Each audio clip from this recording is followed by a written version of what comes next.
वक्रतुंड महाकाय सूर्यकोटि समप्रभा निर्विघ्नं कुरु मे देव सर्वकार्येषु सर्वदा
మంచి మనిషి, మంచి రచయిత, మంచి కవి, మంచి నటులు, మంచి దర్శకులు, మంచితనానికి ఒక మానవ రూపం కనుక ఇస్తే మా తనికెళ్ళ భరణి గారు లాగా ఉంటారు.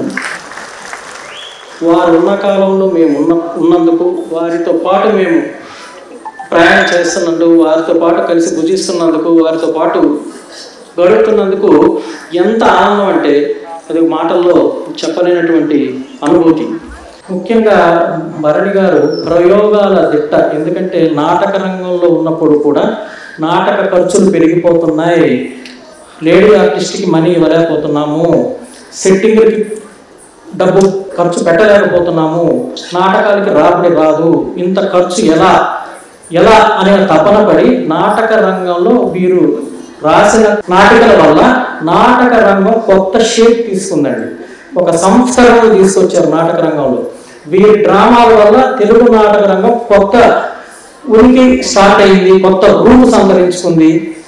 చాలా తక్కువ ఖర్చుతో వేలాది ప్రదర్శనలు ఎలా వేయొచ్చు, ఎలా సంపాదించవచ్చు నాటకాల మీద అనేది నాటక రంగానికి చవి చూపిన వ్యక్తి భరణి గారు. అలాగే నటుడిగా కూడా వారు మీరు చూడండి, ఒక ఆర్టిస్ట్ క్యారెక్టర్ ఆర్టిస్టే కాదు, ఒక కామెడీ చేస్తారు, కామెడీ విలన్ చేస్తారు, వారు చెయ్యనటువంటి పాత్ర లేదు, అక్కడ ప్రయోగాలు. అలాగే డైరెక్టర్గా కూడా ప్రయోగమే. ఇద్దరు ఆర్టిస్టులతో ఇంతవరకు సినిమా వచ్చిందండి మనకి మిథునం. ఇద్దరు ఆర్టిస్టులతోనే తెలుగులో ఒక సినిమా తీసి ఇంత బాగా తీయొచ్చు, ఇంత మనసును ఓలలాడించవచ్చు అని చెప్పి కొత్త ప్రయోగం చేశారు. ఇట్లా ప్రయోగాల దిట్టైన మా తనికెళ్ళ భరణి గారికి, మన తనికెళ్ళ భరణి గారికి ఇవాళ గౌరవ డాక్టరేట్తో సత్కరించుకోవటం, ఆ డాక్టరేట్ ఆ యూనివర్సిటీకి కూడా గౌరవమే అని తెలుపుతూ మా అందరికీ చాలా ఆనందం అని భావిస్తూ వేదికపై ఉన్న పెద్దలందరికీ నమస్కరిస్తూ స్వాగతిస్తూ సెలవు. ఇందాక నేను చెప్పినట్టు ఐ డెఫినెట్గా నిజంగా నేను అనుకున్నాను, ఇది భరణికి డాక్టరేట్ ఏంటి అరే ఎప్పుడు వచ్చి ఉంటుంది కదా అంటే నేను యాక్చువల్లీ సర్ప్రైజ్. ఎందుకంటే నాకు భరణి నాకు తెలిసినప్పటి నుంచి ఒక అంటే తనకున్న లాంగ్వేజ్, తనకున్న అవగాహన లైఫ్ పట్ల లేకపోతే మనుషుల పక్కన always I thought he was a very intelligent person. నేను ఫస్ట్ కలిసినప్పుడు అంటే నేను శివ తీయక ముందు సంగతి చెప్తున్నాను. సో ఇప్పుడు సడన్గా ఎవరు గుర్తించారు, వాళ్ళు ఎవరు అనిపించింది నాకు. Okay, I don't mean in very rude way, but the point is ఇప్పుడు ఎస్ఆర్ యూనివర్సిటీ వాళ్ళు ఇచ్చిన మిగతా యూనివర్సిటీలందరికీ వాళ్ళకి ఇంకా కళ్ళు తెరవలేదా ఏంటి నాకు అర్థం కాలేదు.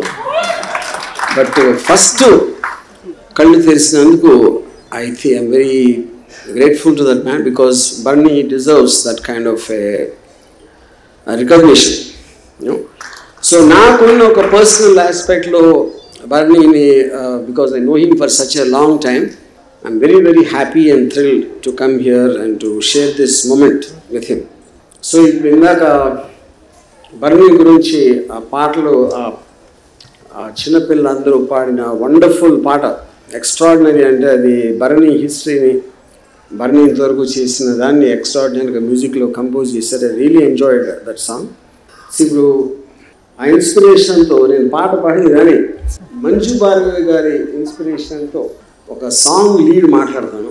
పాశ్చాత్య సంగీతపు పెను తుఫానుకు రెపరెపలాడుతున్న సాంప్రదాయ భారతీయ సంగీత జ్యోతిని ఒక కాపు కాయటానికి తన చేతులు అడ్డుపెట్టిన మహామనిషికి శిరస్సు వంచి పాదాభివందనం చేస్తున్నారు. మనిషి నిలువెత్తున ధనం సంపాదించినప్పటికీ ఎంతగానో రాదు. గురువు గారు ఎలా నడిస్తే యథారాజా తథా ప్రజలాగా శిష్యులు కూడా అలాగే నడవాలి కదండి శాస్త్రం. So my career, my personal life, my inspiration, my mentor Guruji. మీ అడుగుజాడల్లో మేము ఒక సిరా అనండి, ఒక నాటకం అనండి, ఒక కవిత్వం అనండి, ఏదైనా సరే ఒక భావం, ఒక భావజాలం, గంగావతరణం కావాలి అంటే గంగ దిగి రావాలి అంటే శివుడు నెత్తి మీద దానికి ఒక స్ట్రాంగ్ వ్యక్తి కావాలి కదా. అలాగా మా అందరికీ కూడా ఒక సముద్రం లాంటి లిటరేచర్ కానీ, ఒక కల్చర్, ఒక హెరిటేజ్ కానీ చాలా సింపుల్గా మాకు అర్థం కావాలి అంటే ఇలాంటి ఒక క్యాటలిస్ట్ కావాలి. అది మా గురువు గారు. ఇంకా ఎన్నో రావాలి, ఇంకా ఎన్నో సత్కారాలు పొందాలి. ఇలా మేము ఎంతో మాట్లాడుకోవాలి మీ గురించి. Thank you for inspiring us all the time and being there for us any time of the day. Thank you so much guruji. Sanjay Kishore గారు ఏ ప్రోగ్రాం చేసినా యూనిక్గా ఉంటుంది. తనికెళ్ళ భరణి గారిని తరచూ చూసేది సంజయ్ కిషోర్ గారి ప్రోగ్రామ్స్లోనే. ప్రతి ప్రోగ్రాంలో వారు ఉంటారు, నేను ఉంటాను. అందుకని తనికెళ్ళ భరణి గారికి డాక్టరేట్ వచ్చింది అనగానే నాకు చాలా ఆనందం అనిపించింది. ఎందుకంటే ఈ రోజుల్లో డాక్టరేట్స్ అంటే అందరూ కొనేసుకుంటున్నారు డబ్బులు ఇచ్చి. సో ఇది మాత్రం జెన్యూన్ డాక్టరేట్ అని తెలిసింది నాకు. ఎందుకంటే తనికెళ్ళ భరణి గారు అలాంటి ప్రయత్నాలు ఎప్పుడు చేయరు. నన్ను అడుగుతుంటారు, మీకు డాక్టరేట్ రాలేదా, మీకు పద్మశ్రీ రాలేదా అని. నేను అన్నాను, ఒక శంకరాభరణంతో నాకు పద్మ విభూషణ్ వచ్చింది. నాకు ఇప్పుడు ఎవరు ఏ బిరుదు ఇచ్చినా కూడా దానికంటే కిందే. So I don't miss it. మేమందరం చాలా ఆనందిస్తున్నాం తనికెళ్ళ భరణి ఈ ఫంక్షన్లో అటెండ్ అయినందుకు. He deserves it and he's a great man and he's a great artist. I wish him all the best. Thank you. Doctorate రెండు రకాలు.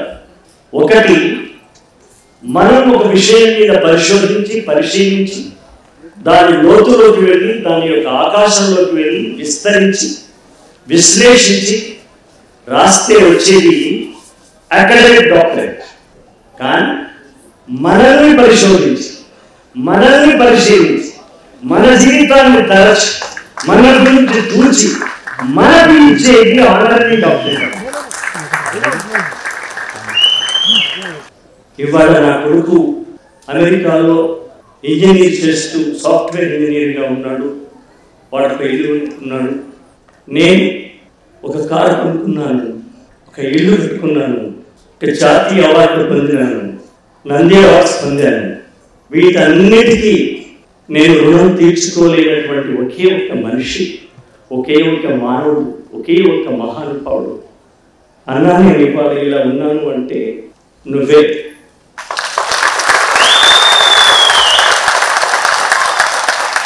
ఏదో ఒక ప్రెస్ క్లబ్లో నేనేదో పాటలు పాడితే అది తెల్లవారి పేపర్లో వస్తే మా ఉత్తేజ్కి శుద్ధ ఉత్తేజ మీటింగ్లో నువ్వున్నావు, ఎవరు కనుక్కుంటే మా మామయ్య అంటే రేపు నేను అన్నపూర్ణ స్టూడియోలో ఉంటాను, ఒకసారి తీసుకురమ్మన్నాడు. 93లో జరిగిన నేను వెళ్ళాను. ఆ రోజు నాకు ఆయన ఇచ్చిన సమయం ఒక అరగంట. కానీ ఆయనకు ఆ రోజు షూటింగ్లో పిలవడానికి 3-4 గంటల దాకా ఆయన పిలుపు రాలేదు. మేకప్ రూమ్లోనే కూర్చున్నాడు. సరిగ్గా ఆ సమయంలో నేను వెళ్ళాను. నేను రాసిన పాటలు, ప్రైవేట్గా నేను రాసిన పాటలు ఆయనకు వినిపించినాను. అది నేలమ్మా నీకు వేల వేల వందనాలమ్మా, రైట్ మీద ఆకు పచ్చ చందమామ నువ్వెలే నీకు మచ్చ లేవులే మిన్నున్న చందమామయ్య చేతిలో మహిమయేమున్నది, మమ్మల నుండి అన్నము తీసి మహిమనికున్నది, మింటి చుక్కలలో వాడు చెమట చుక్కలలో నువ్వు అని నేను వినిపించగానే మేకప్ చెడిపోతుందో ఉంటుందో అని కూడా లెక్క చేయకుండా ఆయన ముందు అప్పుడు నేను ఒక చిన్న రేణువు లాంటి వాడిని. ఆయన అప్పటికే హిమశిఖరం. ఆ హిమశిఖరం వంగి ఈ గులకరాయిని హత్తుకొని దగ్గర తీసుకొని కన్నీళ్లతో ఆశీర్వదించినటువంటి హిమవంగల శిఖరం భరణి అన్న. తాను స్క్రిప్ట్ రాస్తున్న నమస్తే అన్న సినిమాలో తానే సిచ్యువేషన్ చెప్పి, డైరెక్టర్కి తెలియదు, తానే సిచ్యువేషన్ చెప్పి ఇది రాసుకుని రా అంటే నేను రాసుకుని వెళ్ళాను. అది విని కార్యక్రమం నాతో పాటు అని ఎక్కించుకొని షూటింగ్ స్పాట్ తీసుకెళ్ళి ఆ డైరెక్టర్ని నిర్మాతని కూర్చోబెట్టి మన సినిమాకి సన్నివేశానికి నేనే పాట రాయించాను. ఒకసారి మీరు వినండి, మీకు బాగా పనికొస్తుందంటే నా చేత వినిపింపజేసి వాళ్ళు ఉత్తర క్షణంలో, ఒకే క్షణంలో సార్ మీరు రాయించిన తర్వాత మీరు చెప్పిన తర్వాత నేను కాదనేది ఉందా, సినిమాలో ఈ పాట తప్పకుండా ఉంటుంది అని వాళ్ళు ఒప్పుకోవడం, నేను వాళ్ళని పక్కన కూర్చోవడం. 30 సంవత్సరాల కింద కోల్పిస్గా నేనెక్కడో రిమోట్ విలేజ్లో బలిపంతులుగా ఉండేవాడిని. నాకు అసలు సినిమా తెలియదు, సినిమా పాట ఎలా రాస్తారో తెలియదు. కానీ నేను అంతకుముందే పాటలు రాసిన పాటలని తనకు వినిపించాను. పడుతుంటే కలిగి కండరాల నరాలే స్వరాలు కడుతుంటే పాట పనితో పాటే పుట్టింది, పని పాటతో జత కట్టిందని. శబాష్ శబాష్. పాట గొప్పగా ఉన్నా బాగా రాస్తున్నాడు, నువ్వు బాగా నేర్చుకోవాలి అన్నవాళ్ళు ఉంటారు. పాట బాగా రాస్తావు, సినిమా అంటే లేదు, దాంట్లో కష్టం అని చెప్పేవాళ్ళు ఉంటారు. కానీ ఆయన నేను సినిమాకు అవకాశం ఇస్తున్నాను అని చెప్పలేదు. నా ప్రతి పాటని ప్రతి పదాన్ని తన హృదయాన్ని హత్తుకొని ఆనంద భాష్పాలతో నాకు మూర్ధాభిషేకం చేసినటువంటి అపర శివుడు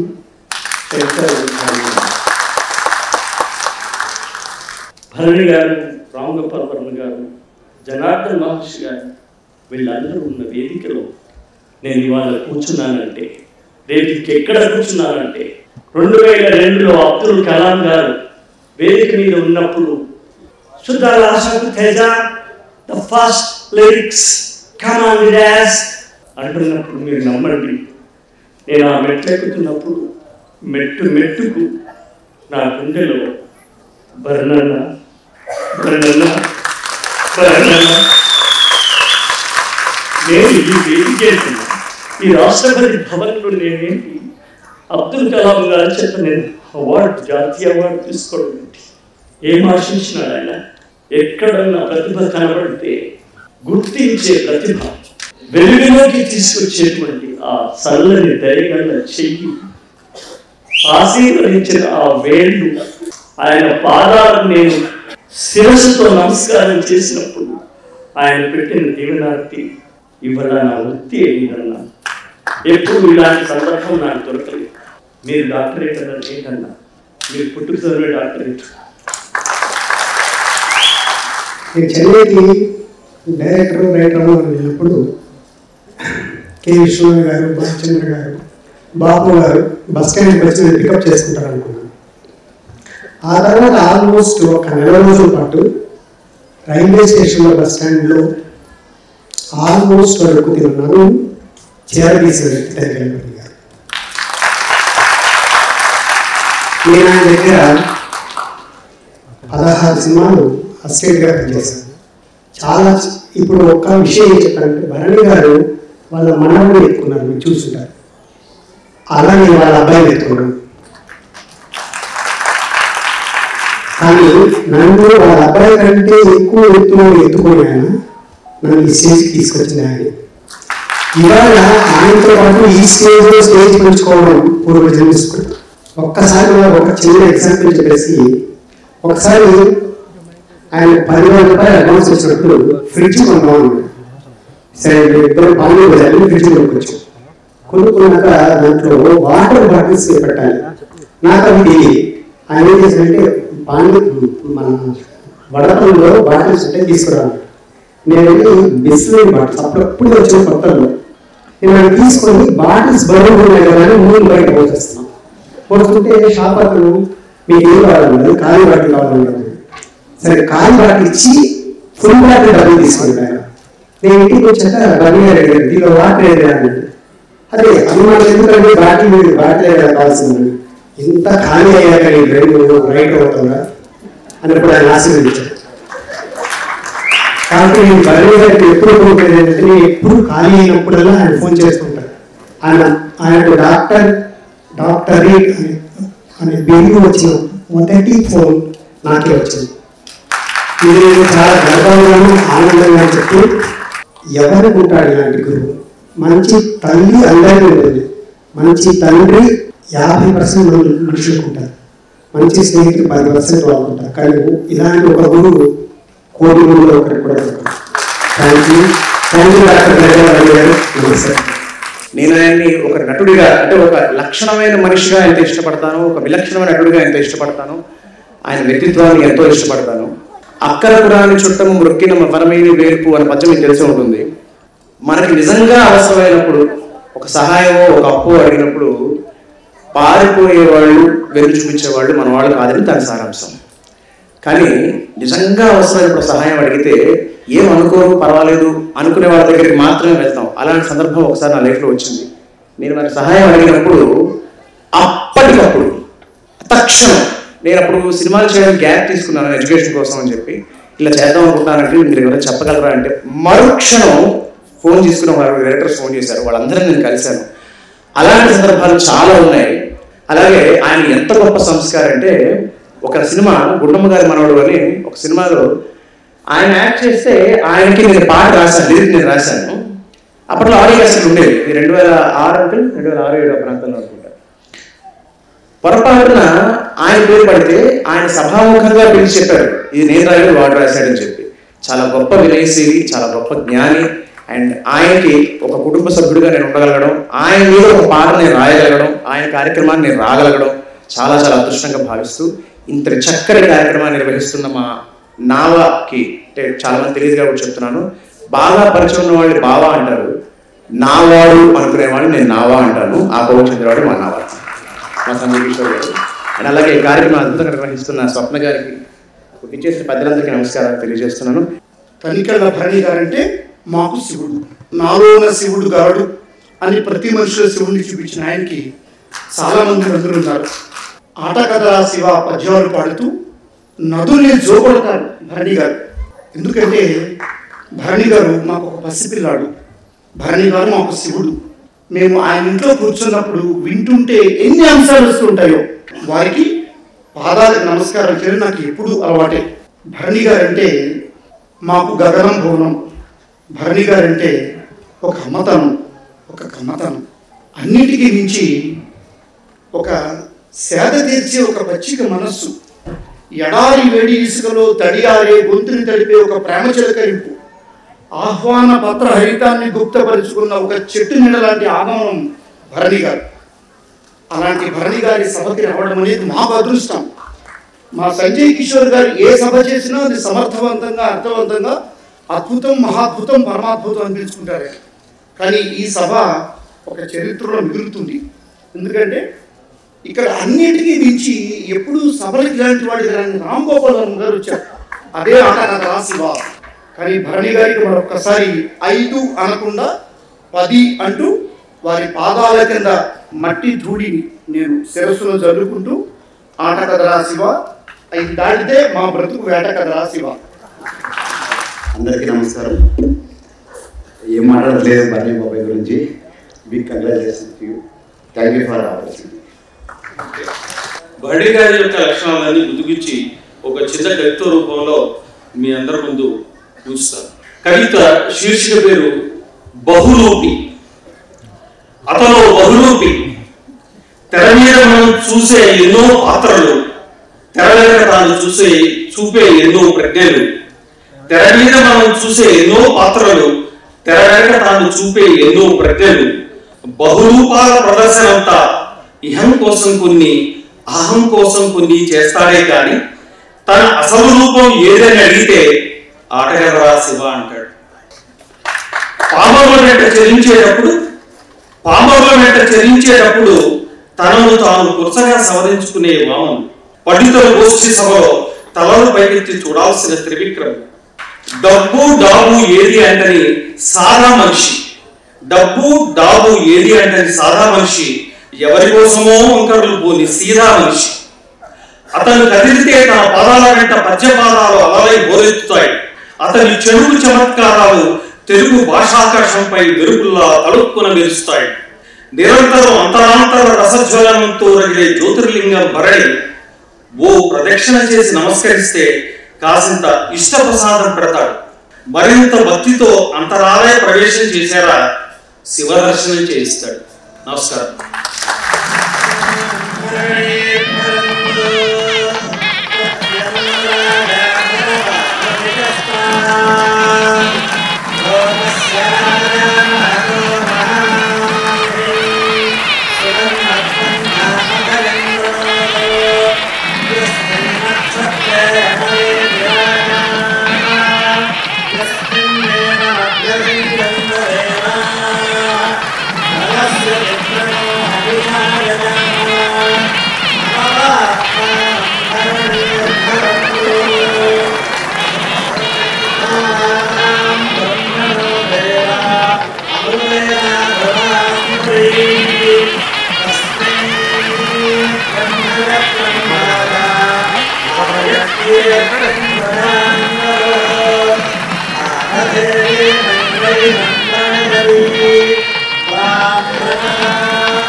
ఈ సత్కారంలో సగభాగమైన మా శ్రీమతి భవానీని సగౌరవంగా వేదికగా ఆహ్వానిస్తున్నారు. ఎందుకంటే డాక్టరేట్ ఇచ్చిన ఉపలక్షణం మామిడి అంకించాను. ఇప్పుడు నేను నామకే వస్తాయి కానీ నిజమైన డాక్టరేట్ కాదు.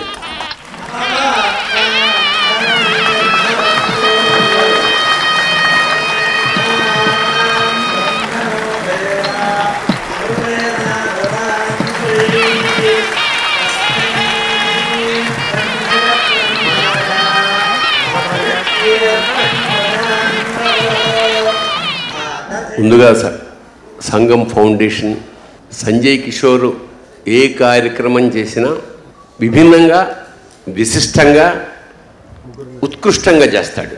అందుకనే అతను ఏదైనా చేస్తానంటే నేను నో అని చెప్పను. కాకపోతే ఆర్థిక లావాదేవీల్లో ఎప్పుడూ నష్టపోవడం అతనికి అలవాటు. పొరపాటు ఎప్పుడైనా లాభం వస్తే కంగారు పడిపోతాడు. అదొక ప్రత్యేకమైన శక్తి. కనీసం నాకు అనిపిస్తుంటుంది అన్నమాట, మళ్ళీ కార్యక్రమం చేయించుకోవడానికైనా ఇంకో డాక్టరేట్ వస్తే బాగుంది వీటితో.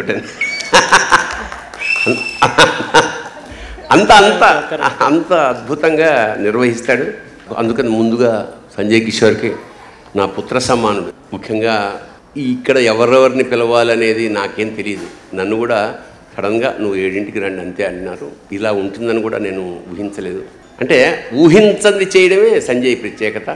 అక్కడ ఒక పెద్ద మోయలేనంత కలము, దాని కింద నాకు వచ్చిన డాక్టరేటు, అక్కడ నాటక దుఃఖ విషాద అంటే విషాదము ఆనందము మిక్స్ చేసే నాటక పరిభాషలో అక్కడ ఉన్నది. పరమాద్భుతమైన డిజైన్. సో ఎప్పుడు ఏ సత్కారం చేసినా ఒక పెళ్ళిలో చేస్తాడనమాట. అందుకే మళ్ళీ పెళ్ళి చేసుకోవాలని అనిపించదు. కానీ చెల్లికి పెళ్ళిలాగా అలా కాదు, కానీ అదర్వైజ్ బాగుంది. ఇవాళ వచ్చిన ప్రముఖుల్లో నాకు బాగా ఆత్మీయులందరూ వచ్చారు. నేను ఫలానా వాళ్ళని పిలవండి కూడా నేనేమనలేదు. ఒక్క రామగోపాల్ వర్మ వస్తే బాగుండని నాకు మనసులో అనిపించినప్పుడు నేను అతనికి డైరెక్ట్గా ఫోన్ చేయలేక ఇంకోటి ద్వారా ఫోన్ చేశాను. నాకు లైన్లోకి వచ్చాడు. ఏంటి భరణి అన్నాడు. సత్కార ఇంకా రాలేదా నీకు? ఇప్పటికి 5-6 వచ్చేసి ఉంటాయి అనుకున్నాను అన్నాడు. ఇందాకట్లాగానే 99% రాడని నా నమ్మకం, వస్తే బాగుండని ఆశ. కానీ చాలా పాపం వచ్చి అనుకోనంత సేపు ఉండి అద్భుతంగా మాట్లాడి అతను ఫీల్ అయింది చెప్పేసి వెళ్ళిపోయాడు.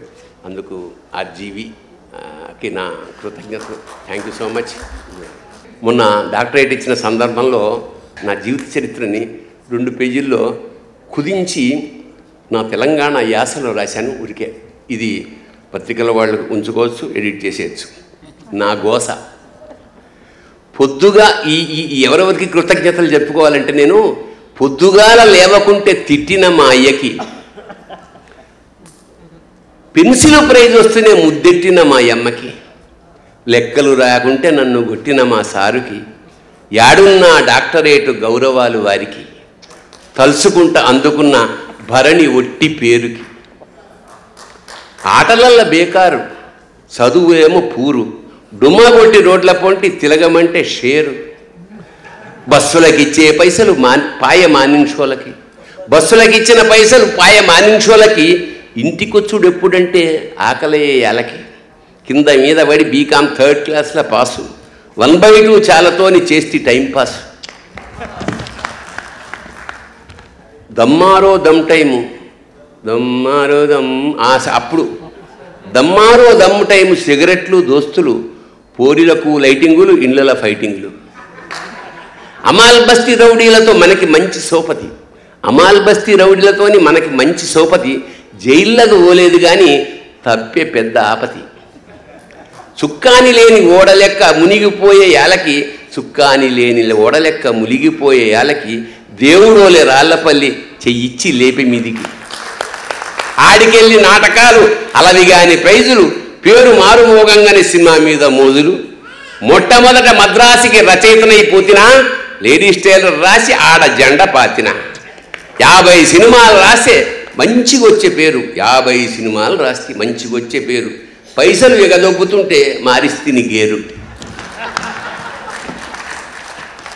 పెన్ను మూసి రంగు పూసి సురువు చేస్తే యాక్షను పెన్ను మూసి రంగు పూసి సురువు చేస్తే యాక్షను జాబ్ సాటిస్ఫాక్షన్తో జేబు సాటిస్ఫాక్షన్ అప్పుడు ఇంకా బూజు దులిపి చదువు మల్ల మొదలు మార్కుల కోసానికి కాదు మనసు నిండా నీకి పుస్కాలకి పుస్కాలే కరకర నమిలిన గ్రంథసారం అంత పిండి గుటుకు గుటుకు మింగిన కావ్యాలను గ్రంథాలను కరువుదీర చదివిన అక్షరాలు పోగు చేసి ఆటలెన్నో ఆటిన ఆటగదరా శివ తెలంగాణ యాసల శివ స్థుతులు మస్తు రాసిన తెలుగు భాష కోసం నా వంతు సేవ చేసిన నా కష్టం గుర్తించిన ఎస్ఆర్యు వారు ఊహించని తీరు డాక్టరేటును ఇచ్చిండ్రు వీరికి నా వందనాలు వీరికి శరణార్థులు చదువుల తల్లికి దండం సరస్వతికి దండం చదువుల తల్లికి దండం సరస్వతికి దండం అన్నం పెట్టిన అక్షరానికి నా దండం స్వస్తి